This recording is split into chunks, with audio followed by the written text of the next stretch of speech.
आज यह श्रावण मास शुक्ल पक्ष की वैष्णव एकादशी और इस एकादशी का नाम है पुत्रदा।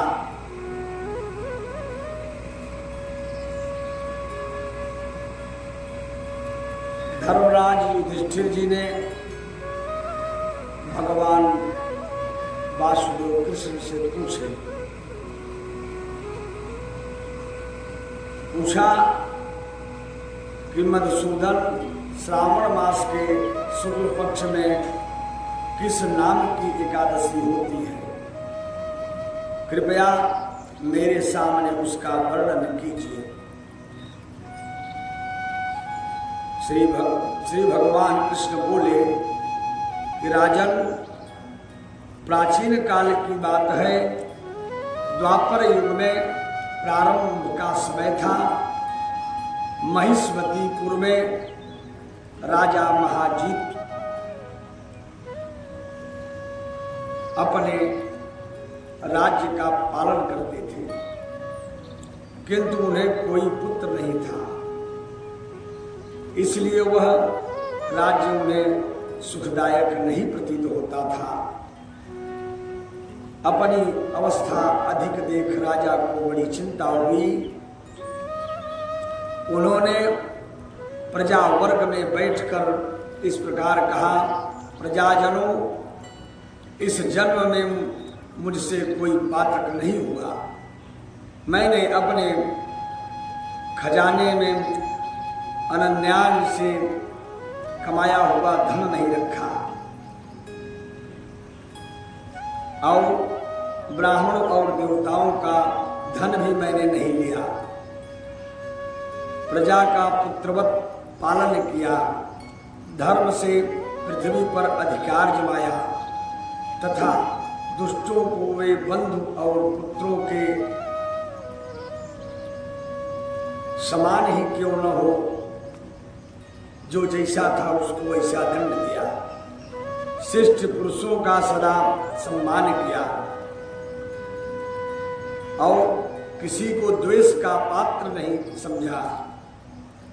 फिर क्या कारण है जो मेरे घर में आज तक पुत्र नहीं उत्पन्न हुआ?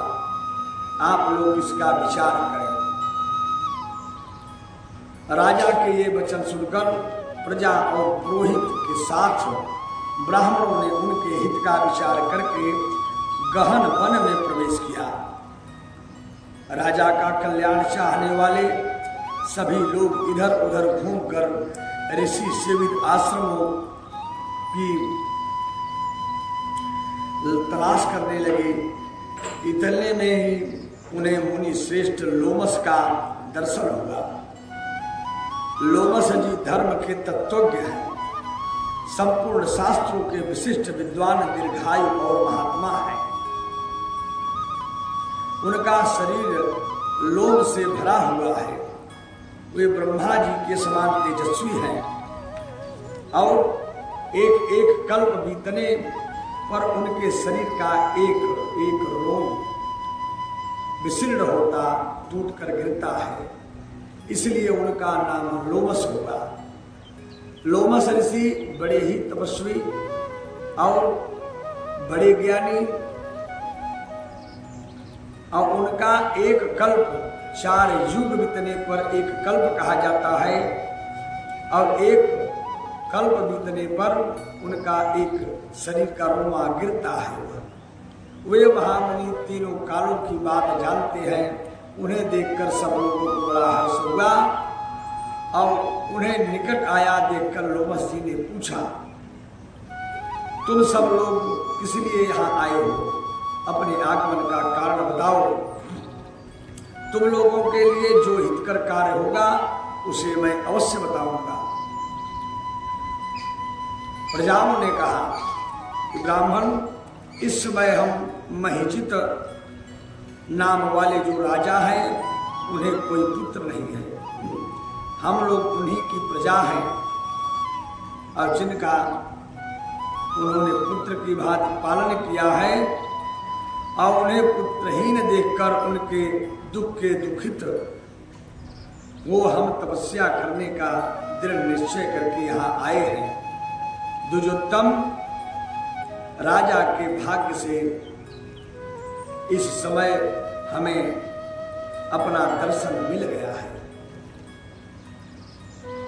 उन्होंने प्रजाओं ने कहा कि राजा के भाग्य से आपका दर्शन हमें प्राप्त हो गया है। महापुरुषों के दर्शन से ही मनुष्यों के सब कार्य सिद्ध हो जाते हैं। हे मुने, अब हमें उस उपाय का उपदेश दीजिए जिससे राजा को पुत्र की प्राप्ति हो। उनकी बात सुनकर महर्षि लोमश 2 घड़ी तक ध्यान मग्न हो गए। तत्पश्चात राजा के प्राचीन जन्म का वृत्तांत जानकर उन्होंने कहा कि प्रजावृंद सुनो, राजा महिजित पूर्व जन्म में मनुष्यों को चूसने वाला धनहीन वैश्य था। वह वैश्य गांव गांव घूमकर व्यापार किया करता था। एक दिन जेठ के शुक्ल पक्ष में 10वीं तिथि को जब दोपहर का सूर्य तप रहा था, वह गांव की सीमा के एक जलाशय पर पहुंचा। पानी से भरी हुई बावली देखकर वैश्य ने वहां जल पीने का विचार किया। इतने में ही वहां बछड़े का साथ एक गौ भी वहां आ पहुंचे। वह प्यास से व्याकुल और ताप से पीड़ित थी, अतः बावली में जाकर जल पीने लगी। हमारे बाबा गोस्वामी तुलसीदास जी तो बार बार बताए, हमारे पुराणों में आया, हमारे वेदों में आया कि यदि आप भवसागर से पार जाना चाहते हैं तो भगवान के नामों का भजन कीजिए। कहे अरे जासु नाम सुमिरत एक बारा, उतरहि नर भव सिंधु अपारा। यह भवसागर का अपार सिंधु सागर है और भगवान के नामों का यदि एक बार भी नाम आ जाता है तन मन से, हृदय से, तो भवसागर से पार हो जाएगी। इसमें कोई संशय नहीं है। यह विचारणीय बात नहीं है। किसका विचार किया जाएगा? नहीं, आप भगवान के नाम को भजिए। और विशेष करके कलयुग के लिए, कलयुग महाराज धन्य है।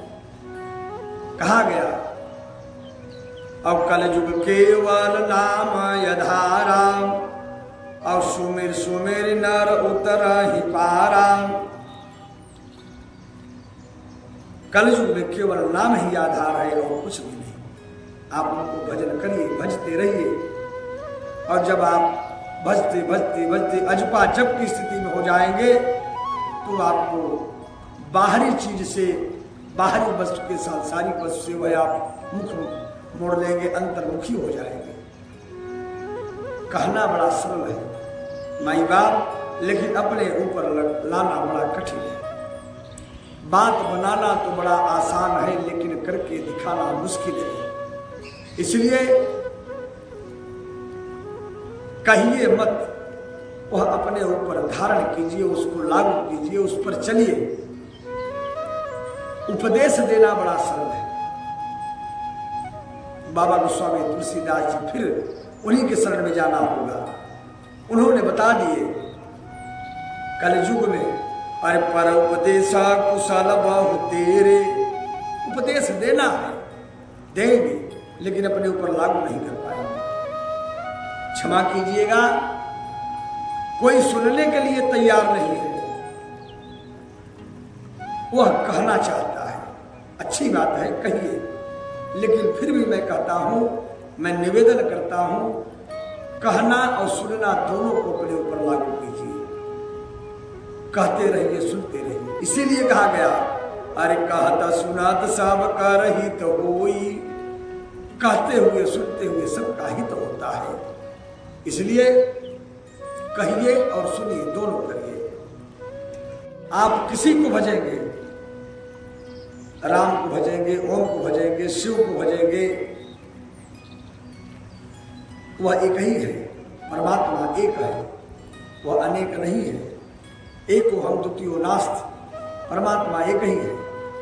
और जैसे उदाहरण के रूप में यह बताया जाए या समझा जाए कि जैसे जब बारिश होती है वह छत पे आती है, वृक्ष पे आती है, पहाड़ों पे जाती है बारिश, और वहां से वह नीचे आती है, जमीन पर जाएगी तो जमीन से फिर वह छोटे गड्ढों में जाती है, फिर तालाब में जाता है जल, और इसके बाद वह उससे भी बढ़ता है तो वह नाला में जाता है, नाला से नदी में जाता है, और नदी में जाने के बाद वह भागीरथी गंगा में जाकर वह प्रवेश हो जाता है, या किसी भी नदियों में जाता है तो वह अंत में मां भागीरथी गंगा में वह जाकर मिल जाता है, और उसमें मिलने के बाद वह सागर में जाकर वह जल समाहित हो जाता है। उसी प्रकार से आप किसी को भजेंगे वह एक परमात्मा को ही वह प्राप्त होता है, यह मान लीजिए। लेकिन जपिए, यह हमारे सनातन धर्म में तो बहुत बढ़िया है, अति सुंदर है कि आपको कौन प्रिय लग रहे हैं, आपको राम प्रिय लग रहे हैं, शिव प्रिय लग रहे हैं, और ये कन्हैया कृष्ण प्रिय लग रहे हैं, या आज शक्ति जगत जननी मां जगदम्बा आपको प्रिय लग रही है, आप सबको भजिए, लेकिन अंत में जाकर वह सागर में ही प्रवेश करता है, उसी एक परमात्मा के पास जाता है। यह जो है उसी परमात्मा के सब अंग है। तो इसलिए जहां आपका प्रेम हो जाए, सनातन में अभी बताया गया बार बार कि आपका जिससे प्रेम हो जाए आप उसको ही भजिए, लेकिन भजिए, उसको मानिए। तो मन से, वचन से, कर्म से, वाणी से, पाठ में, पूजा में, जप में, तप में जो भी त्रुटियां रह जाती है वह भगवान का 3 बार नाम लेने मात्र से वह पूर्ण हो जाता है। तो चलिए हम आप भी भगवान का नाम लेते हैं।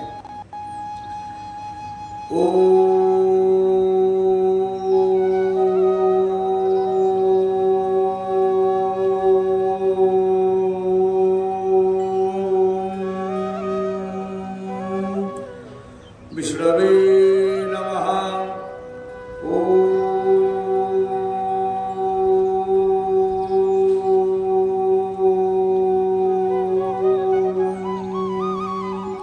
विष्णवे नमः।